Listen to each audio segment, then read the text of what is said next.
Eu até costumo dizer que não há nada que eu conheça, nem guerra, nenhuma guerra que nós tivemos ao longo do tempo, ela fez tantas transformações antropológicas quanto a vinda de Jesus. Essa coisa de Jesus, quer dizer, algumas coisas, não por culpa dele, nem por culpa das instituições, mas por culpa dos homens que as interpretaram ao longo do tempo. Como tudo, né? O poder, já dizia Voltaire, aliás, é quase que contemporâneo, o poder corrompe e o poder absoluto corrompe absolutamente. O que os homens têm feito com o poder é que é o grande problema em nome de Deus. E fazem isso em nome de Deus. Essas transformações, muitas vieram para melhor, com toda certeza. Mas, por exemplo, a igreja católica, você vai. Acho que o Vaticano conta até hoje 266 papas. Mas ele considera os papas até o advento da Igreja Católica Apostólica Romana, porque até a época não era Igreja Católica Apostólica Romana, até o ano 300. Ela vira uma Igreja Católica Apostólica Romana com uma hierarquia determinada entre o sacerdote, tem o pároco, tem depois o Mas eles monsenhor. compreendem Pedro como primeiro papa? Compreendem Pedro como primeiro papa e alguns que vieram depois, dirigentes da igreja, das casas do caminho, como papas. Acho que até Mas Paulo. acho que o detalhe aí foi da infabilidade papal, né? Aí que Exato. pega, né? Aí é que pega. Então, eles consideram. E na realidade, não. A Igreja Católica ela tem início no ano 300 e pouco. Tanto que o primeiro Papa, depois Acho que é da. 303, É parece. 314, salvo É. erro, foi o Papa Silvestre. Né? Esse sim é o que eu acho que deve ser considerado o primeiro Papa, porque até então não existia catolicismo. Entendi. Existia um cristianismo separado do paganismo. Depois junta-se tudo, o catolicismo e o paganismo. Mas, aí, veja, e passaram então essas transformações até nós chegamos, por exemplo, num papado que era Alexandre VI, salvo erro, Rodrigo Borga, que era na realidade um espanhol, ele vai para Roma, lá ele é nomeado, mas ele tinha filhos, tinha mulher, tinha tudo. Foi a época mais corrupta, foi a coisa mais podre que poderia existir dentro da igreja, foi aquilo. Agora,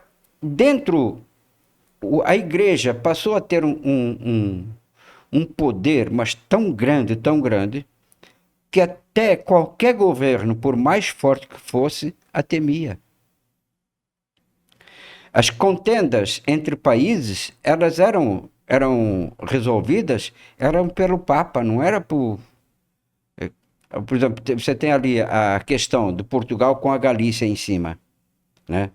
Claro que ali, naquela época, era a Península Ibérica, eram condados, né? Mas quando o Afonso Henriques começa a conquistar com a anuência do Papa, que era expulsar os muçulmanos da Península Ibérica, ele começa lá de cima da Galícia. E aquilo passaria a ser um território português. Mas quando ele vem para baixo, vai lá o primo dele, que era Dom Fernando de Leão, e pega a Galícia. E ele, quando volta, vai lá e pega a Galícia. E quando ele desce, o primo vai lá. E aquilo foi umas 5, 6 vezes, até que foram se queixar para o Papa. E o Papa mandou pagar cada um uma importância, e a partir daquele momento ficava como estava. Né? Tanto que o galego tem um dialeto diferente do castelhano, muito mais próximo do português, né? Mas é território espanhol. Mas quem resolveu essa contenda foram os papas. E hoje você acha que está muito mais tranquilo? A própria influência do Papa? Eu acho que não. Ou continua ainda... Continua. Você tem um caso aqui que foi muito comentado nos jornais. Lembrando, né, nenhuma crítica ao catolicismo, Não, né? não, não. Aos homens que fazem o catolicismo, como eu posso ter essa crítica a homens dentro do espiritismo, né? Então, nada contra a Igreja Católica, porque as instituições, elas têm que ser salvaguardadas das besteiras que os seus dirigentes fazem, né? A instituição é uma coisa, ela é intocável. Agora, quem as dirige é que é o grande problema. Mas, de alguma forma, quer queira, quer não, a influência da igreja no mundo, ela continua, tá? E vou te dar um exemplo claro, o caso da Polônia. Quem trouxe a Polônia saindo do comunismo para um país capitalista foi o Papa, que era polonês, o João Paulo II. E olha, e aí, uma coisa até triste, porque naquela época, ele disse que mandou para a Polônia, isso está aí em noticiários, pode procurar na internet, não estou falando nada novo aqui, mandou para a Polônia 500 milhões de dólares, que estavam depositados no Banco Ambrosiano, que é o Banco do Vaticano. E esse dinheiro era da máfia. E por esse motivo a máfia acabou por sequestrar uma menina, que era filha de um funcionário do Vaticano, e essa menina nunca mais apareceu. E o Papa sabia, mas ele sacrificou essa menina, né, para que a Polônia se tornasse livre. Então, eu acho que a influência do papado, ela continua. A política, né, eles nunca deixaram, eles estão sempre por trás disso, e por isso eles são uma instituição tão forte. Porque se não fosse dessa forma, não seria uma instituição tão forte. Vejamos, a história da igreja. Eles criam um exército, que são os cruzados, para expulsar os infiéis, quer dizer, que eles acham que são infiéis, e para queimar pessoas que eles acham que são bruxos. No caso, por exemplo, nós médiuns, todos nós seríamos bruxos, né?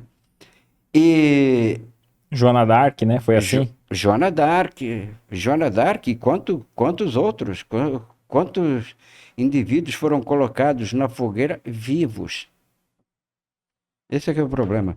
Eram colocados vivos ali olha que horror, né? E a ponto de a gente saber, por exemplo, hoje a história do Gregório, que é quem impõe no mundo o tribunal inquisitor, que nós temos aí naquele livro de André Luiz, Libertação, o tempo que ele acaba por ficar no mundo espiritual. E olha que ele torna-se Papa, acho que em 1233, e ele morre em 1241, portanto foram só 8 anos de papado. As besteiras que ele não fez. As pessoas, porque depois o tribunal inquisitor continuou depois dele, né? Aquilo que ele criou se perpetuou.